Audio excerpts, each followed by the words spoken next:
안녕하세요. 창세기 오늘 16장 여러분에게 준비해 보았습니다.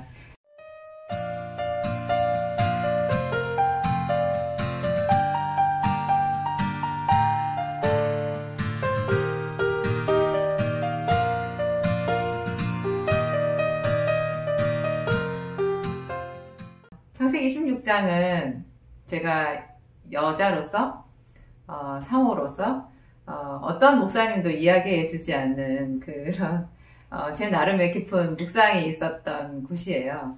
목사님들이 아마 대부분 남자분이시라서 그런 것 같은데, 이 창세기 16장은 아브라함의 아내 사레와 나중에 이름이 사라로 바뀌죠. 사라와 그 다음에 아브라함의 첩이었던 하갈의 이야기가 다뤄져 있어요. 이 두 여인이 주인공이고 아브라함이 이제 옆에 조연이 되는 거죠. 이 두 여자와 아브라함 사이의 그런 관계에서 하나님이 어떻게 일하시는지, 하나님이 그들 사이의 갈등을 어떤 방법으로 중재해 가시는지, 그분이 생각하는 선한 방법은 무엇인지, 그분이 복을 주면 사람에게 어떻게 복을 주고 위로를 하시면 어떻게 위로를 하시는지, 그런 것을 엿볼 수 있는 아주 좋은 이야기가 이 속에 들어있어요. 이제 아브라함이 하나님께 약속을 받았잖아요. 특히 이제 창세기 바로 앞장 15장에 보면 하나님께서 계약의 채무자가 되셔가지고 아브라함한테 짐승을 쪼개 놓아라, 그 제사를 드리도록 이렇게 하라고 하시고, 이제 캄캄한 어두움이 임했을 때 그 불로써 그 쪼갠 짐승 사이로 지나가시면서 내가 반드시 너에게 복을 주고 복을 주며 너의 자손에게 이 땅을 다 주겠다, 그 약속을 하나님은 확인시켜 주시거든요. 그 약속 안에는 아브라함에게 자손을 주시겠다. 그것도 한두 명의 자손이 아니라 조금 있는 그런 자손이 아니라 하늘의 별을 헤아릴 수 없을 정도로 그 많은 자손을, 그렇게 번성한 자손을 주시겠다 하는 그런 약속이었어요. 그리고 그 자손은 아주 큰 나라를 이루게 될 것이다. 열국이 너로 인해서 복을 받게 될 것이다. 뭐 그런 큰 약속이었는데요. 창세기 16장은 갑자기 이제 그 사라의 어두운 마음이 이제 나타나는 거예요. 저는 이 부분에서 많은 목사님들이 사라가 너무 생각이 아브라함처럼 영적이지 못하고 믿음이 없어서 육신적인 어떤 방법을 도모를 했다, 이런 식으로 말씀하시는 것을 듣고 제 나름대로 좀 마음이 아프더라고요. 그거는 좀 물론 그렇게 생각하실 수도 있겠지만 정말 깊은 그 사라의 내면의 갈등과 이 여자가 감행했던 그 큰 희생을 다 너무 많이 덮어버리는, 그냥 육적이라는 한마디 말로 그냥 덮어버리는 그런 이야기인 거예요. 사라는 하나님께 이때까지 약속을 받지 못했어요. 약속은 하나님이 아브라함에게만 주셨죠. 사라에게는 주시지를 않았어요. 이 당시에는 일부 일처제가 아니잖아요. 그러면 사라는 이렇게 생각하는 거예요. 하나님이 내 남편에게 복을 주셨는데 내가 박복해서, 내가 부덕해서, 그래서 나 때문에 남편이 자식을 못 얻나 보다, 이렇게 생각할 수 있는 거예요. 그래서 사라는 정말 남편을 사랑했고, 그리고 남편의 말에 전적으로 순종했고, 그 남편이 행하는 모든 일에 말없이 따라왔던 그런 여인이었잖아요. 남편을 주라 칭하고 이렇게 말없이 따라왔던, 그 메소포타미아에서 그렇죠, 가나안 땅까지 왔었고, 이 가나안에서도 애굽까지도 남편이 가자 그래서 갔고, 거기서 애굽 왕 바로에게 시집을 가는 그런 수모를 당하기도 했잖아요. 그런 많은 어려움과 고통을 겪는 중에도 여전히 자식이 없으니까, 자기가 이제 나이도 많이 먹어버렸고, 그러니까 자기 나름대로 이제 정말 절대로 취할 수 없는, 여자로서 상상할 수 없는 그런 희생을 각오를 하고 남편에게 말을 한 거예요. 내 첩에게 들어가라, 내 종에게 들어가라, 내 종, 내 여종 하갈에게 들어가라. 그를 당신의 첩으로 내가 주겠다. 그러면 그로 인해서 나도 아들을 얻을 수 있고 당신도 아들을 얻을 수 있다, 이렇게 얘기한 거예요. 아브라함은 손해볼 게 하나도 없어요. 보통 남자들은 여자 싫어하지 않거든요. 근데 이런 과정에서 사라가 겪었을 그 마음의 고통 있잖아요. 그것을 하나님은 생각을 해주셨던 것 같아요. 그래서 애굽 여자이면서 사라의 몸종이었던 하갈을 아브라함에게 줬는데, 이 하갈이 이제 단번에 임신을 한 거예요. 그러니까 이 하갈이 본래 좀 비천한 사람들, 좀 생각이 짧은 지혜가 없는 사람들이 그래요. 조금 자기에게 뭔가가 주어지고 조금 뭐 이렇게 이루어지는 게 있는 것 같으면 그것보다 훨씬 더 마음이 이미 먼저 더 멀리 가 있는 거예요. 더 높이 가 있는 거예요. 이제 자기는 주인의 첩으로서 그냥 아이를 하나 가졌을 뿐이거든요. 이 아이가 아들인지 딸인지도 모르고 그냥 아이를 가졌을 뿐이에요. 그 아이도 첩의 아들 수준에서 그냥 머무는 거거든요. 그거를 이제 주인이 좋게 봐줘서 상속자로 여겨주면 감사한 이런 아주 지극히 작은 씨앗을 하나 받은 건데요. 하갈이 너무 마음이 높아진 거예요. 그래서 세상에 여주인을 무시한 거죠. 사라를 무시한 거예요. 그러니까 이 사라가 그냥 우리나라의 어떤 조선시대의 여인처럼 그렇게 막 무방비 상태로 그냥 아무런 대항도 하지 못하고 무조건 그냥 엎드려서 고통만 당하는 그런 눈물만 흘리는 그런 여인은 아니었던 거예요. 이 여인이 자기의 주장을 한 거죠. 이제 내가 충분히 할 만큼 했는데 나에게 저 여종이 이렇게 수욕을 주는 것은 이것은 정당하지 못하다. 하나님도 내 마음을 아실 것이고 하나님도 나의 억울함을 편들어 주실 것이다. 이렇게 생각을 하고 자기 남편 아브라함에게 그래요. 내가 받는 수욕은 당신이 받는 것이 옳도다. 하나님과 그러니까 당신과 나 사이에 하나님께서 판단하시기를 원하노라. 그렇게 말해요. 이것은 상당히 단호하고 저는 지혜로운 말이라고 생각해요. 지혜로운 말이라고. 이런 걸 덮어놓고 다 그냥 받아들이고 자기가 그냥 깔려서 흙 밑으로 땅속으로 파고 들어가는 것은 저는 그거는 뭐 선도 아니고 지혜도 아니고 사랑도 아니라고 보거든요. 그러니까 사라가 옳은 거죠. 이렇게 말을 했더니 아브라함도 상당히 지혜로워요. 아브라함 보통의 남자들은 이 상황에서 어떻게 하겠어요? 무슨 소리야. 당신이 그 여자를 나한테 줬잖아. 그래 놓고 이제 와서 내 당신 이럴 줄 알았어. 이 정도는 당신이 참아줘야 되는 거 아니야? 당신이 참아야지 날더러 어떻게 하라고 이렇게 말을 하면서 자기 입속을 차리게 되겠죠. 이 말을 하면서 남자들이 그 마음속에 갖는 것, 그 하갈이 자기의 아이를 가졌으니까 이제 아브라함은 하갈을 싸고 돌 수밖에 없어요. 그 속의 아이에 대해서 집착할 수밖에 없어요. 자기의 자식을 처음 가진 여자잖아요. 그 여자에게 어떻게 마음이 가지 않겠냐고요. 근데 그런 자기 마음이 가는 그것을 이제 드러내지 않고 그것은 가만히 뒤로 감추고 이제 자기 아내인 사라만 야단을 치는 거죠. 당신이 끝까지 책임을 져야 되지 않냐. 그렇게 하면서 온전히 사라에게만 모든 짐을 지우고 자기는 쏙 빠져버릴 수 있어요. 그리고 자기는 이제 하갈이 낳을 아이로 인해서 행복하겠죠.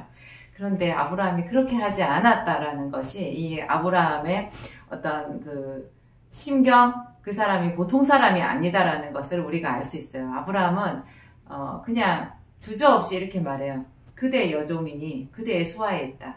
그대의 원하는 대로 하라. 이렇게 말해요. 이게 맞는 거죠. 맞는 거죠.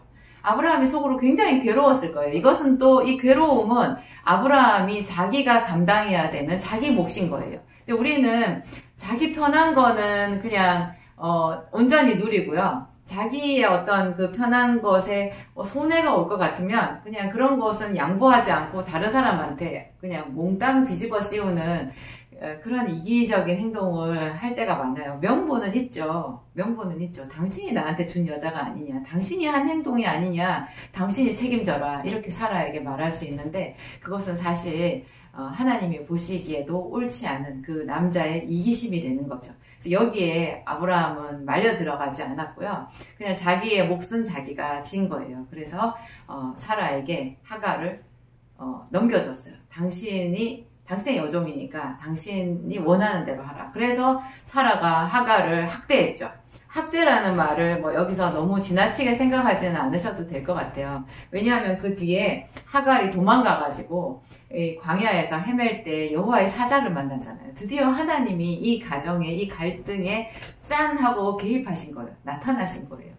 지금 우리의 이 가정생활의 모든 인간관계의 갈등에도 이렇게 매번 하나님의 사자가 나타난다면 얼마나 좋을까요?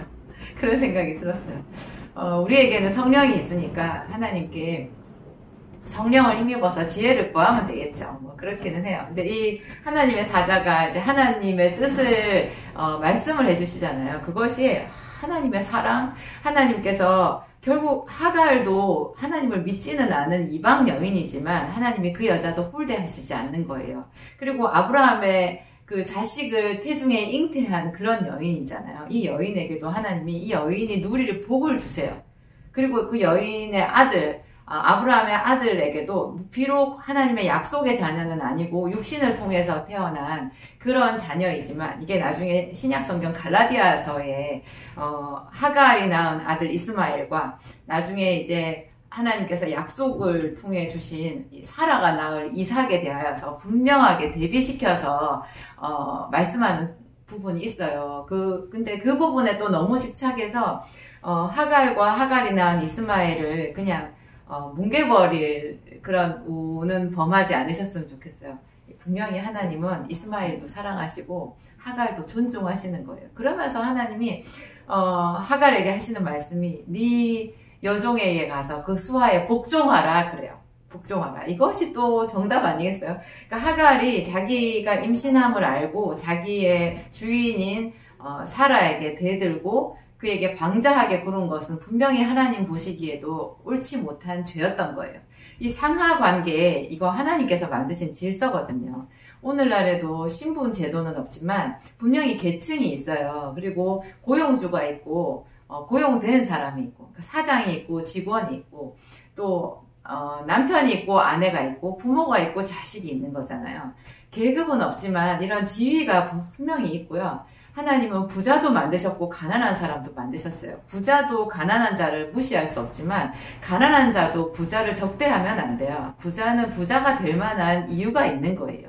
그 사람에게는 배울 점이 있어요. 그래서 가난하다면 자기도 하나님 앞에 부요하게 되기를 꿈꾸면서 이미 하나님께서 부를 주신 부요한 자들을 배우는 그런 마음으로 열린 마음으로 자세히 관찰하고 바라보고 따라하기를 좀 시도해보는 이런 것이 하나님을 경외하는 그런 모습인 거예요. 이 사회 구도가 그렇게 가야 되는 거예요. 스승이 있고 제자가 있고 큰 자가 있고 작은 자가 있고 지식이 높은 자가 있고 무식한 사람이 있어요. 그렇지만 지식이 높은 자도 하나님 앞에서는 어리석은 것 아니겠어요?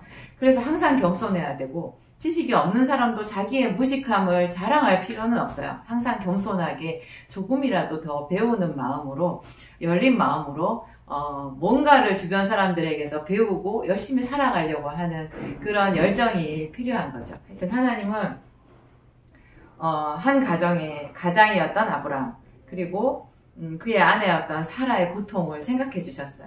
그리고 하갈도 하나님이 인정해 주시고 하갈의 태중에 있는 이스마엘에게도 하나님이 이름도 주셨잖아요. 이스마엘이라는 이름을 하나님이 주셨어요. 네가 돌아가서 자식을 낳을 텐데 아들을 낳을 텐데 그 아들의 이름을 이스마엘이라 하라. 그러면서 이스마엘이 누릴 그런 축복도 얘기해 주시는 거예요. 그도 큰 민족이 될 것이다. 그런데 또 좀 특이한 구절은 그가 들나귀 같이 된대요. 그래서 그가 모든 사람을 치고 모든 사람도 그 사람을 치게 된다는 거예요. 싸움꾼이 된다는 얘기 아니겠어요? 이 사람 이 이야기 들어보면 지금 저 팔레스타인 지역 있잖아요. 그리고 이라크, 이란 뭐 이런 지역 사우디아라비아 이런 쪽에 사람들이 너무 강성하잖아요. 강성하고 뭐 이슬람 민족들이겠죠. 이슬람 종교를 숭배하는 하여튼 그 사람들 여기 정확하게 나와 있는 거예요. 그가 모든 형제의 동방에서 살며 이때 이제 동방은 가나안 땅을 기준으로 해서 동방이니까 맞는 거죠. 이제 아라비아 이쪽을 얘기하는 거죠. 동방에 살면서 싸움꾼이 된다. 항상 트러블 메이커가 될 것이다. 그렇지만 내가 복을 주어서 그도 큰 민족이 될 것이다. 이렇게 얘기한 거예요. 하갈은 너무너무 기뻐했어요. 자기가 하나님께 기도해 본 적도 없는데 자기 주인이었던 아브라함과 사라의 하나님에 대해서 듣기만 했을 거거든요. 근데 그 하나님이 자기에게 나타나셔서 이렇게 인격적으로 자기를 이해해주고 그리고 어떻게 해야 되는지 가르쳐주고 그리고 아들의 이름도 주고 그 아들이 큰 민족이 될 것이라는 얘기도 해줬으니까 얼마나 기뻤겠어요. 그래서 나를 감찰하시는 하나님을 내가 여기서 배웠다. 뭐 그렇게 고백하고 있거든요. 하여튼 하나님께서 이 가정에 평안을 주셨어요. 그래서 아브라함이 이제 하갈을 통해서 이스마엘이라는 아들을 얻는 그 86세의 그런 큰 기쁨을 얻는 그런 이야기가 이제 이 중에 나오죠. 여러분들도 각 가정에서 글쎄요. 제가 그 하갈도 그렇지만 이 사라가 남편에게 희생을 했다는 것, 어떻게 자기 남편에게 다른 여자를 아내로 주는 그런 생각을 할 수 있겠어요. 그것은 남자인 사람들, 남성들은 상상할 수 없는 일인 것 같아요. 그 여자들의 고통이 얼마나 큰지 그런 거를 있죠. 제가 그런 부분에서 이 사라의 그 큰 희생을 제가 아주 감동 깊게 보고, 이 사라가 하갈을 자기 남편에게 준 것을 육신에 속한 일이라고 그냥 한마디로 잘라 말할 수 없다라고 얘기를 하는 거예요. 너무나 큰, 이거는 피를 흘리는 그런 희생이거든요. 그런 희생의 결과를 하나님도 인정해 주신 거고, 그래서 결국 하나님이 사라의 모든 소망이 다 끊어졌을 때 늙은 사라에게 아들 이삭을 주신 거 아니겠어요? 나중에 이제 아브라함이 99세가 되었을 때, 그리고 사라의 나이가 90세가 되었을 때, 그때 하나님이 비로소 처음으로 네 아내 아브라함 너의 아내 사라를 통해서 내가 약속의 씨앗을 얻을 것이다. 네 아내 사라가 너에게 아들을 낳아줄 것이다. 네 아내 이름이 사레지만 앞으로는 사라라고 해라. 사라, 열국의 어미라는 뜻이잖아요. 그때 99세, 사라가 90세가 되었을 때 하나님이 비로소 사라를 통해서 자식을 낳을 것이라는 이야기를 처음 하신 거예요. 그전에는 항상 아브라함을 통해서만, 하나님이 내가 너에게 복을 주겠다 이런 말씀만 하셨었거든요. 그래서 사라가 상대적으로 자기는 그 하나님의 은혜의 계획 속에 들어가 있다라는 생각을 하지 못했을 것이고, 그래서 더 남편에게 자기 자신을 희생시키는 이런 극단적인 방법을 사용했던 것이다 이렇게 생각이 들어요. 그래서 저는 사라가 정말 믿음의 여인이다라고 제 나름대로 그렇게 생각하고요. 사라를 많이 본받고 싶은 그런 마음으로 저도 제 남편 목사님을 열심히 섬기고 있습니다. 오늘 제 이야기 여기까지 하고요. 기도함으로 마치도록 하겠습니다. 하나님 감사합니다. 너무나 감사합니다. 하나님, 우리 한 사람 한 사람을 사랑하시지만 또 우리가 복종해야 되는 우리 윗선에 있는 하나님 그런 지위에 있는 사람들이 언제나 있습니다. 또 내 아래에도 하나님 나를 섬기는 그런 사람이 있습니다. 각 가정마다 남편이 있고 아내가 있고 자녀가 있고 또 부한 자도 있는가 하면 가난한 자도 있습니다. 하나님, 제가 가난하였을 때 하나님 부유한 사람들을 바라보며 저들은 왜 부자일까? 하나님은 왜 저들에게 재물을 주신 것일까? 그렇게 고민한 적이 많이 있었습니다. 지금 이 영상을 보는 분들 중에서도 가난해서 혹은 또 여러 가지 상황 속에 압제당하여 고통 속에 있는 사람들도 있을 것입니다. 하나님, 우리 아버지, 그분들이 주님 앞에 주의 이름을 부르며 기도할 때 하나님, 이 아브라함과 사라의 가정에 역사하신 것처럼 하나님 그분들의 가정에도 역사하시고 그 인간관계에 역사하시고 또 여러 가지로 하나님 친히 말씀을 주셔서 하나님 그 모든 고통이 기쁨과 찬송으로 바뀔 수 있도록 큰 은혜 내려 주시옵소서. 하나님, 우리 아버지, 주는 우리 모든 사람을 사랑하십니다. 이 세상을 사랑하사 독생자 예수 그리스도를 보내주신 전능자 하나님이십니다. 그 은혜를 더욱 더 크게 덧입기를 원합니다. 은혜의 단비를 우리 모든 사람의 삶에 내려 주시옵소서. 오늘 이 창세기 하나님 16장을 통하여서 우리가 배운 이 말씀, 하나님 우리 아버지, 하갈 같은 불신자도 하나님의 은혜를 입었습니다. 하나님, 아브라함은 또 자기가 하나님 희생해야 되는 부분 어디까지인 줄 알고 그 짐을 질 줄 아는, 기꺼이 질 줄 아는 그런 사람이었습니다. 우리가 이러한 것들을 통하여서 하나님 가장 지혜로운 사람, 하나님이 기뻐하시는 믿음의 분량에 이르도록 도와주시옵소서. 감사하오며 예수님 이름으로